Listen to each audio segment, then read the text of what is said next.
Et si une partie de l'alimentation de tes animaux poussait directement dans ton jardin, gratuitement, sans que tu aies à aller au magasin chaque mois acheter des sacs d'aliments?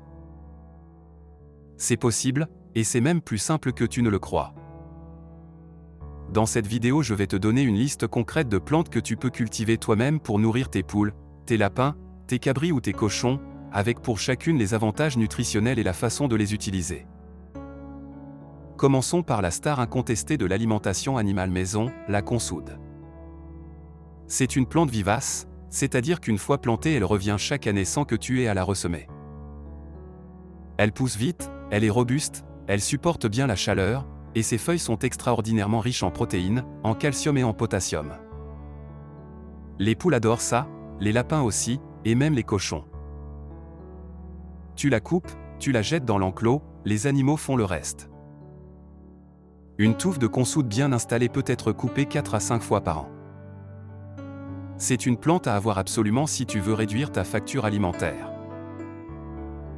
Ensuite il y a le moringa, et si tu es sous les tropiques comme en Martinique, t'as une chance incroyable parce que le moringa pousse là-bas comme une mauvaise herbe. Ses feuilles sont parmi les plus nutritives qui existent sur Terre, protéines, vitamines A, B, C, E, calcium, fer, zinc. C'est un super aliment autant pour les humains que pour les animaux. Tes poules vont adorer les feuilles fraîches. Tu peux aussi sécher les feuilles et les émietter directement dans la mangeoire. Un arbre de moringa bien installé va te fournir des feuilles pratiquement toute l'année avec un entretien minimal. La patate douce est une autre plante idéale en milieu tropical. Et ce que beaucoup ne savent pas, c'est que ce ne sont pas que les tubercules qui sont comestibles. Les feuilles et les tiges de patate douce sont excellentes pour les volailles et les cochons. Tu plantes une fois, tu récoltes en continu en taillant régulièrement les tiges. Les tubercules abîmés ou trop petits pour la consommation humaine partent directement aux animaux. Rien ne se perd. La luzerne, aussi appelée alfalfa, est probablement la plante fourragère la plus connue au monde. Et pour cause, elle est exceptionnellement riche en protéines, entre 15 et 22%, en fibres et en minéraux. Elle est parfaite pour les lapins, les cabris et les poules pondeuses.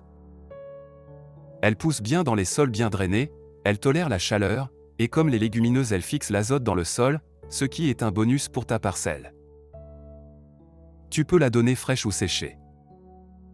Le bananier, encore une plante que tu as peut-être déjà sur ta propriété sans en tirer tout le potentiel pour tes animaux.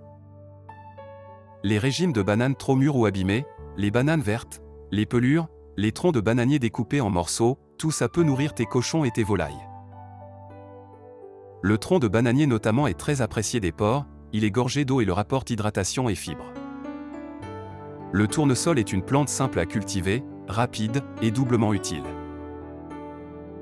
Les graines sont riches en lipides et en protéines, parfaites pour stimuler la production d'œufs et aider les poules pendant la mue. Tu sèmes au printemps, tu récoltes les têtes en fin d'été, et tu les stockes pour les distribuer tout l'hiver.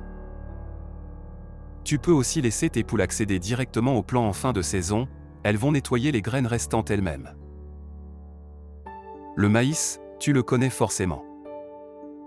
Mais plutôt que d'acheter des sacs, tu peux en cultiver une petite parcelle. Le maïs est riche en énergie, c'est l'aliment idéal pour préparer tes animaux à l'hiver ou pour engraisser des poulets de chair avant abattage. Les épis trop vieux pour la consommation humaine, les feuilles, les tiges, tout se donne aux animaux. Le seul bémol c'est qu'il prend de la place, donc c'est plutôt adapté si tu as un jardin ou une parcelle disponible. La courge et les cucurbitacées en général sont des plantes très faciles à cultiver, productives, et très appréciées des volailles et des cochons. Les courges, citrouilles, courgettes trop grosses ou abîmées se coupent en deux et se jettent dans l'enclos. Les graines de courge ont en plus des propriétés vermifuges naturelles, c'est-à-dire qu'elles aident à lutter contre les parasites intestinaux. C'est un double bénéfice. La banane plantain mérite une mention spéciale pour les éleveurs antillais.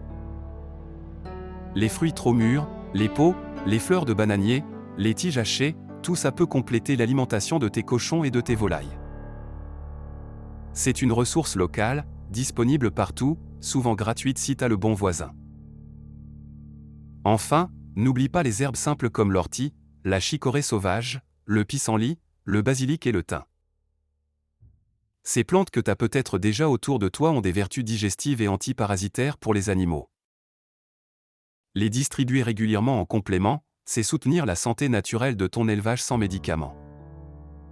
Pour résumer, les meilleures plantes à cultiver pour nourrir tes animaux, c'est la consoude pour les protéines toute l'année, le moringa situé sous les tropiques, la patate douce pour les feuilles et les tiges, la luzerne pour les lapins et les cabris, le tournesol pour les graines, le maïs pour l'énergie, les courges pour les vitamines et l'effet vermifuge, et les plantes aromatiques pour la santé globale.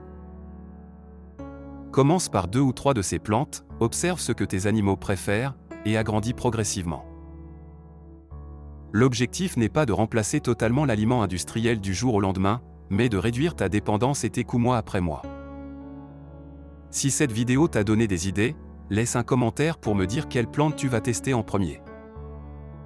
Mets un pouce en l'air si ça t'a été utile, abonne-toi pour la suite, et retrouve toutes mes recommandations en description. À bientôt sur la ferme de Mathieu.